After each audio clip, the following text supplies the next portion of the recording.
often heard, the education in our mother tongue is a key factor for inclusion and quality learning. And it also improves the learning outcomes and academic performance.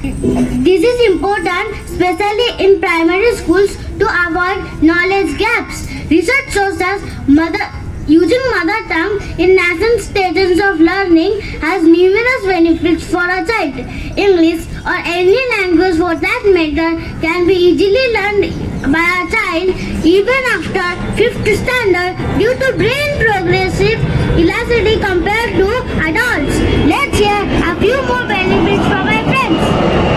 Doing our primary education in our own mother tongue gives a feeling of great comfort and ease to a child.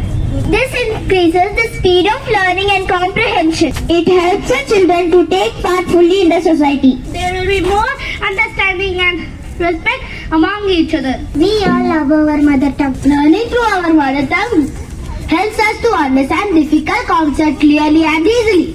Most of the poets have done their schooling in their own mother tongue. It is believed that originality and creativity can be best exhibited through mother tongue. Hope you all enjoyed our assembly program. Have a magnificent Monday.